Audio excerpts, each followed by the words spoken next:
बिस्मिल्लाहिर्रहमानिर्रहीम। अस्सलाम वालेकुम।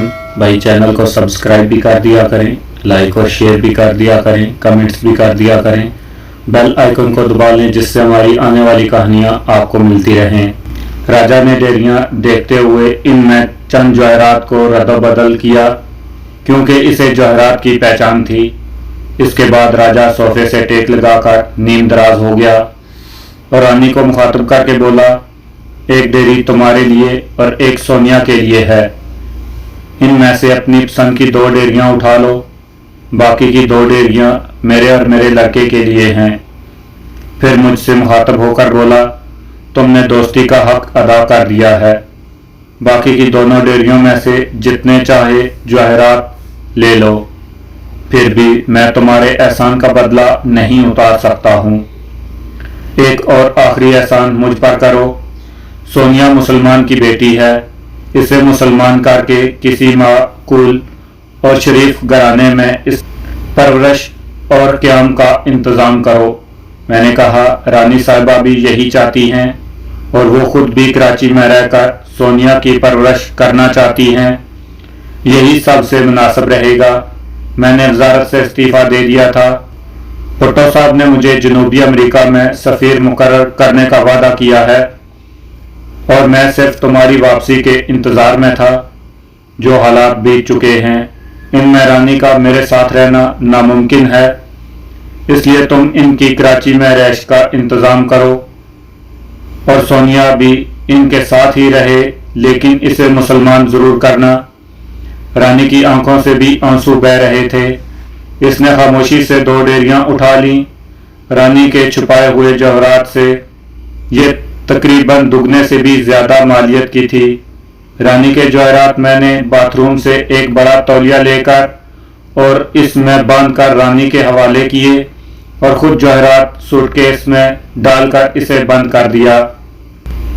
राजा ने कहा, दोस्त तुमने अपने लिए कुछ नहीं लिया, मुझे बिल्कुल ज़रूरत नहीं। मेरे लिए यही काफ़ी है कि मैं आपकी अमानत आप तक बाखैरियत पहुंचाने में कामयाब हुआ हूं और अल्लाह पाक ने मुझे सुरखरू किया है। राजा ने रोती आंखों से मेरी तरफ देखते हुए कहा, तुम्हें यह भी इल्म है कि मेरे हाथ से कोई खाली हाथ वापस नहीं जाता। ये कहते हुए राजा ने एक मुट्ठी में जिस कदर जवाहरात आ सकते थे मुझे देने चाहे, लेकिन मैंने इनकार कर दिया और इसके बहुत जोर देने पर सिर्फ एक टुकड़ा उठा लिया। राजा ने सोनिया को मेरे करीब लाकर इसे प्यार किया और आंखें बंद कर ली। ये हमारे लिए जाने का पैगाम था। रानी, सोनिया और मैं राजा के कमरे से बाहर निकले और मैं सोच रहा था कि मैंने किसी गलत आदमी के लिए अपनी जान की बाजी नहीं लगाई थी। जांबाज के हिस्सा दोम के आगाज में, हिस्सा अव्वल के आखिरी किस्त में तशना जो अब वाक़यात बयान करता हूँ। राजा त्रिदेव से ये मेरी आखिरी मुलाकात थी।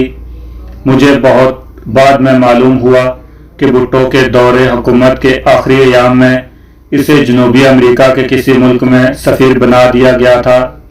राजा ने अपने बेटे को इंग्लैंड तालीम हासिल करने के लिए भेज दिया और ख़ुद एक फ्रांसीसी औरत से शादी रचा ली और कुछ अरसे बाद ही वो औरत राजा के बचे कुछे जवाहरात लेकर यूरोप भाग गई। मैंने नर्सरी में किराए पर एक बंगला लेकर रानी, सोनिया, रजी की बीवी मिसेस डेविड को वहां शिफ्ट कर दिया। सोनिया को एक सादा सी तकरीब में मुशर्रफ बा इस्लाम किया गया।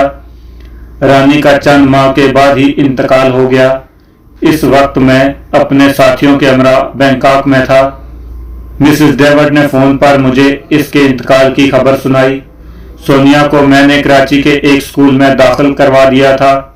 सोनिया को जो माँ के मरने के बाद फिर अकेली रह गई थी, रजी की बीवी और मिसेस डेविड ने पूरा ख्याल रखा और इसे माँ की कमी महसूस न होने दी। सोनिया ने शुरू जिंदगी से ही अकेले रहने की आदत की वजह से माँ की जुदाई के सदमे को भी बर्दाश्त कर लिया। कराची में मेरे एक बिजनेसमैन दोस्त ने सोनिया की देखभाल और खबरगिरी का जिम्मा उठाया था। सोनिया ने बीए तक तालीम हासिल की तो मेरे दोस्त ने अपने बेटे से इसकी शादी कर दी। ہم نے حد الوسع یہ کوشش کی کہ سونیا کے ماضی کو کسی کا علم نہ ہو سکے۔ آج کل سونیا کراچی میں اپنے محبت کرنے والے شوہر اور 3 بچوں کے ساتھ ڈیفنس میں اپنی ذاتی کوٹھی میں انتہائی خوش و خرم زندگی گزار رہی ہے۔ میں کبھی کبھار اس سے ملنے چلا جاتا ہوں، مجھے دیکھ کر اس کی آنکھوں میں یاسیت سی چھا جاتی ہے، کیونکہ اسے اپنا ماضی یاد آ جاتا ہے۔ اس نے شروع میں مجھے بتایا تھا کہ شادی سے پہلے اور بعد میں بھی اس کے سسرال والوں نے بھی کبھی اس کا ماضی کریدنے کی کوشش نہیں کی۔ میرے دوست اور سونیا کے سسر نے بھی سونیا کا ماضی بتا چکا تھا، اس کے راز کو ہمیشہ راز ہی رہنے دیا۔ سونیا کے متعلق اس نے سب کو یہی کہا کہ وہ اس کے ایک مشرقی پاکستانی دوست کی بیٹی ہے، جو سقوط ڈھاکہ کے وقت کھلنا میں تھے اور زخمی حالت میں بڑی مشکل سے جان بچا کر اور صرف سونیا کو لے کر کراچی پہنچ سکے اور چند ہفتوں بعد ہی ان کا انتقال ہو گیا۔ سونیا بالکل اکیلی رہ گئی تھی، تو انہوں نے سونیا کو اپنا لیا اور اس کے جوان ہونے پر اپنے بیٹے سے اس کی شادی کر دی۔ میں جان بوجھ کر سونیا کا اسلامی نام تحریر نہیں کر رہا ہوں، کیونکہ میں نے اسے گزشتہ ماہ ہی بتا دیا تھا۔ کائنات میں اپنی داستان جانباز میں اس کا پورا واقعہ تحریر کروں گا، لیکن کوئی ایسا اشارہ نہیں دوں گا جس سے کوئی اس تک پہنچ سکے۔ پاکستان میں ہمارے مختصر قیام کے دوران سپنا بھی، رانی، سونیا اور دوسری خواتین کے ہمراہ اسی نرسری والے بنگلے میں رہی، جبکہ کیسر، راضی اور میں میٹروپول ہوٹل میں مقیم رہے۔ ہمارے پاس 1.5 روپیہ بھی تھا اور اپنے گاؤں جانے کی بے انتہا خوشی بھی تھی، لیکن میں اپنے گھریلو حالات کے پیش نظر گھر جانے سے ڈرتا تھا۔ اسی سوچ بچار میں چند روز گزر گئے، لیکن اپنی ماں اور اپنے بیٹے کی محبت کے ہاتھوں مجبور ہو کر میں بالآخر چند روز کے لیے اپنے گاؤں چلا گیا۔ اپنے گاؤں کے قریب قصبے میں ویگن سے اتر کر تانگے میں سوار ہوا تو میرا دل بلیوں اچھل رہا تھا اور ٹانگیں کانپ رہی تھی۔ گاؤں پہنچا تو شام ڈل رہی تھی۔ گھر کے قریب تانگا رکا تو رشتہ داروں اور گاؤں کے لوگ جمع ہو گئے، ان میں میرا بیٹا شجاع بھی تھا۔ اس وقت اس کی عمر 6 برس کے قریب تھی۔ میں نے اسے اٹھا کر سینے سے لپٹا لیا، وہ سہمی سہمی سی نظروں سے مجھے دیکھ رہا تھا۔ میں نے کراچی اور لاہور سے گھر والوں کے لیے اتنی خریداری کی تھی کہ 3 ٹانگوں میں بامشکل سارا سامان آ سکا۔ میرے تایا زاد سب سے بڑے بھائی نے مجھے گھر جانے سے پہلے علادہ بلا کر کہا کہ ضبط اور تحمل سے کام لینا، میں تمہارے ساتھ چلتا ہوں۔ اپنے بیٹے اور بھائی کے ہمراہ میں گھر میں داخل ہوا۔ میرا گھر جو میری شادی سے پہلے جنت کی طرح دکھائی دیتا تھا، اب اجاڑ اور ویرانی کا شاہکار بنا ہوا تھا۔ گھر کے صحن میں جہاں پہلے مہکتے پھولوں کی کیاریاں تھی، پھلدار درخت اور درمیان میں فوارہ تھا، وہاں اب ہر طرف خودرو گھاس اور سوکھے پتے تھے۔ میں گھر کے اندر داخل ہوا تو میری والدہ ایک چارپائی پر لیٹی ہوئی تھی اور اچھے وقتوں کی ایک خادمہ ان کے پاؤں دبا رہی تھی۔ میں تو انہیں اچھا بھلا اور تندرست چھوڑ کر گیا تھا، لیکن اب وہ ہڈیوں کا ڈھانچہ بن گئی تھی۔ میں ان کے قدموں میں بیٹھ گیا تو انہوں نے بڑی مشکل سے اٹھ کر مجھے گلے لگایا اور پھوٹ پھوٹ کر رونے لگی۔ میرے تایا زاد بھائی قریب چارپائی پر بیٹھ گیا۔ والدہ بار بار میرے ماتھے اور چہرے کو چومتی۔ جب ان کا رونا کچھ تھما تو میں نے ان سے پوچھا کہ ان کی یہ حالت ہو چکی ہے، تو انہوں نے کہا کچھ بیمار رہی ہوں، اب ٹھیک ہو جاؤں گی۔ اسی سنا میں ٹانگوں سے سارا سامان اٹھا کر ہمارے برآمدے میں رکھ دیا گیا تھا۔ میں نے بیوی کے متعلق پوچھا تو والدہ تو خاموش رہیں، لیکن خادمہ پھٹ پڑی، اس نے ان کی یہ حالت بنا دی ہے، سارا دن گھر سے باہر رہتی ہے اور جتنا وقت گھر میں رہتی ہے اماں جی کو کوسنے دیتی رہتی ہے اور بلا وجہ جھگڑتی رہتی ہے۔ خادمہ نے ہی مجھے بتایا कि इसने अपना अलग चूल्हा बना लिया है। यानी मेरे घर में जिसका एक एक कमरा है, सिर्फ मेरी माँ, बीवी और 6 साल का बच्चा रहता है। 2 अलग अलग चूल्हे जलते हैं। खादमा ने यह भी बताया कि अम्मा जी अपनी ज़ैफ़ी और बीमारी की वजह से खुद तो कुछ पकाने से माजूर हैं, जब भी वक्त मिलता है वो आकर अम्मा जी के लिए परहेज़ी खाना बना देती हैं, वरना या तो वो भूखी रहती हैं या तायाजाद के घर से इनके लिए खाना आ जाता है। मेरा लड़का शुजा भी घरेलू हालात की खराबी से हर वक्त सहमा सहमा रहता है। गांव में बात फौरन फैल जाती है। मेरी बीवी को पता चला तो वो मामूल से पहले ही घर लौट आई। मैंने महसूस किया कि मेरी बीवी को मेरा घर आना नागवार गुजरा है, क्योंकि वो तो इस इंतजार में घड़ियां गिन रही थी कि कब ये बुढ़िया मेरी वालदा मरती है और वो अपने मैके वालों के साथ हर शय पर काबज हो जाती है। मैं जो घर से बाहर दौड़ता था और दुश्मनों को हलाक करते वक्त चूहे से ज्यादा अहमियत नहीं देता था, अपने घर में खुद चूहा बन जाता था, जिसकी सिर्फ और सिर्फ वजह यह थी कि मेरी वालदा अपने पोते यानी मेरे बेटे से बेइंतहा मोहब्बत करती थी। इस बार भी मैंने घर की और वालदा की हालत जार देखते हुए वालदा को कहा कि मैं बीवी को तलाक देता हूँ ताकि आपकी भी इस मुसलसल अजाब से जान छूटे। लेकिन वालदा ने मेरे आगे हाथ जोड़ते हुए कहा कि ऐसा हरगिज न करना, मैं शुजा की जुदाई बर्दाश्त नहीं कर सकती और इसलिए मैं हर जुल्म और सितम सहने को तैयार हूँ। मेरी बीवी को सिर्फ मेरे लाए हुए सामान से दिलचस्पी दी। मैं अगले रोज टैक्सी में वालदा को रावलपिंडी ले गया और मिलिट्री अस्पताल में दाखिल करा दिया। मेरी वालदा की सेहत 16 रोज में इलाज के बाद कुछ बेहतर हुई और इनके बेहद जोर देने के बाद मैं इन्हें गांव वापस ले आया। कायरीन, मैंने जांबाज के इस सिलसिले में अपनी जाती जिंदगी के इस पहलू को इसलिए तहरीर किया है कि इन्हें ये बता सकूं कि मैं शुरू जिंदगी से ही इस खून खराबे और अपनी जिंदगी को खतरों में डालने का आदी न था। स्कूल और कॉलेज और इसके बाद मुलाजमत के दौरान शादी से पहले मैं बड़ा हंसने वाला, खलंडरा और शौखा था। दोस्त मुझे जाने महफल और महफल को गरमाए रहने वाला कहते थे। मौसीकी से मुझे बड़ा लगाव था। शादी के बाद मिजाजों के इख्तलाफ और झगड़ों ने मेरी जिंदगी की तमाम रंगीनियों को छीन लिया। खानदानी इज्जत और वकार को अपनी बीवी के हाथों धज्जियां बिखेरते देखकर मैं जब्त करते करते इस मकाम पर पहुंच गया जहां मेरे चेहरे पर करख्तगी और दिल में इंतकाम के शोले मुसलसल भड़कने लगे। इन जज्बात की निकासी का कोई जरिया न था। इन्हीं हालात में 71 के दिसंबर में स्कूटे डाका हुआ।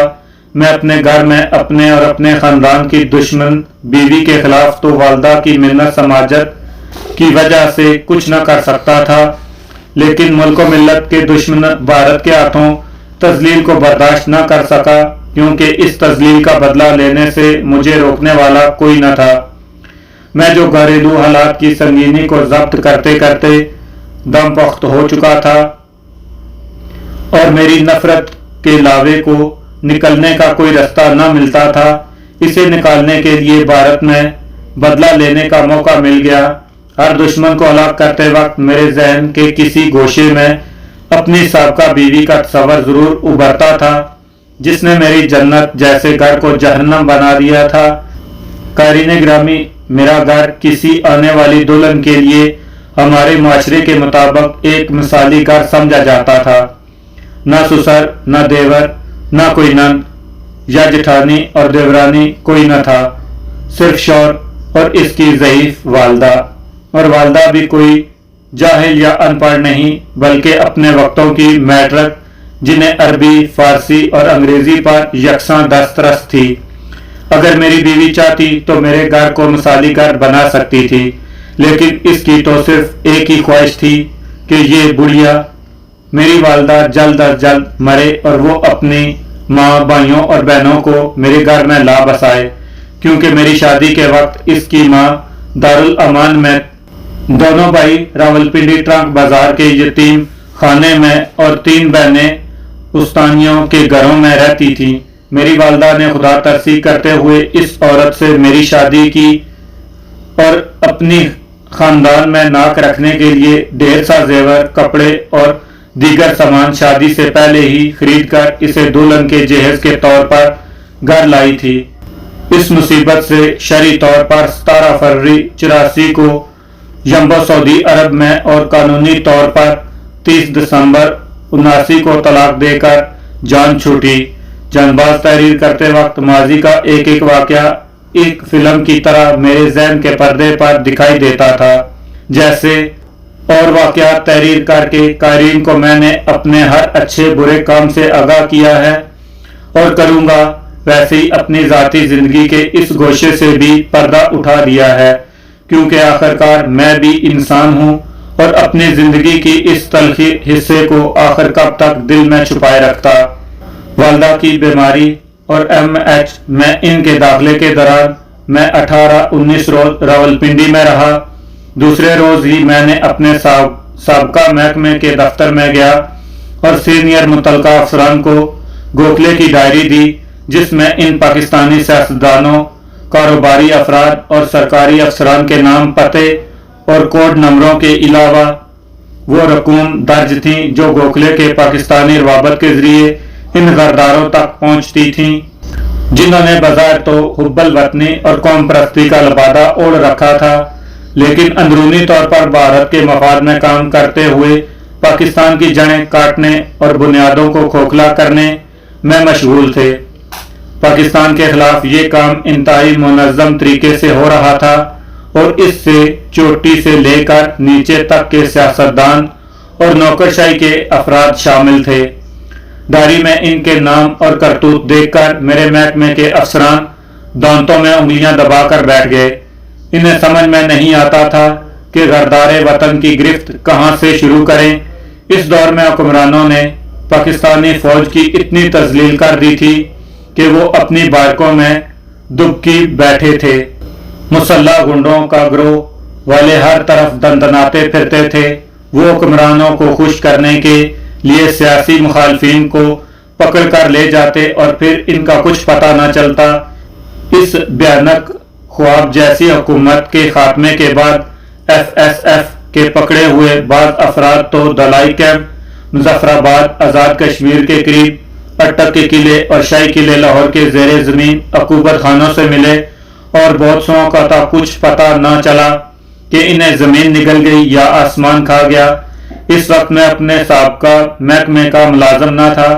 میں نے یہ ڈائری متعلقہ افسران تک پہنچا کر اپنا فرض پورا کر دیا تھا۔ رسمی باتوں کے علاوہ میں نے اپنے سابقہ افسران کو نہ تو یہ بتایا کہ یہ ڈائری کیوں کر میرے ہاتھ لگی اور نہ ہی انہیں اپنے آئندہ کے پروگرام کا پتہ چلنے دیا۔ انہوں نے بھی مجھے بہت کوریدنے کے بعد اس بارے میں خاموشی اختیار کر لی۔ مجھے تو یہ خاصے عرصے کے بعد کے ذریعے پتہ چلا کہ محکمے کے ایک اعلیٰ افسر نے دلیری دکھاتے ہوئے یہ ڈائری اس وقت کے chief of army staff general Zia کے سامنے پیش کر دی تھی۔ جنرل صاحب بھی حالات پر پوری نگاہ رکھے ہوئے تھے۔ ڈائری میں حسب اقتدار کے علاوہ حسب اختلاف اور 9 ستاروں کی اطاعت میں سے بھی کئی شخصیتوں کے نام درج تھے۔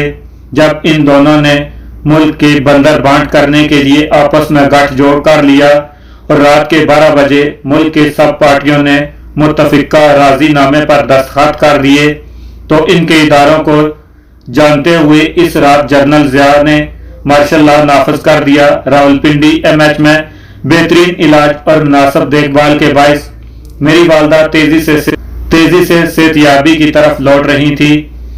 اب بے لوس دوست راجہ سرفراز، اعجاز حسین، احمد حسنی، افتخار ابو الحسن شاہ اور سلیم میرزادہ کے ساتھ گزرے ہوئے یہ 15 دن میری جلسی ہوئی زندگی میں باغ و بہار اور مہکتی ہوئی ہوائیں اور سکون کی تھپکیاں دیتے ہوئے لمحات میں بہت جلد گزر گئے۔ 20ویں روز میں اپنی والدہ کو لے کر واپس گاؤں پہنچا۔ میری والدہ کے چہرے پر زندگی کی چمک لوٹ آئی تھی۔ گاؤں میں نے 2 مستقل ملازمائیں والدہ کی خدمت اور دیکھ بھال کے لیے مقرر کی اور 2 بینکوں میں والدہ کے نام 10 لاکھ روپے جمع کروائے۔ बीवी को भी आखिरी मौका देते हुए 6 हिस्सों में इसके नाम से अकाउंट खोला।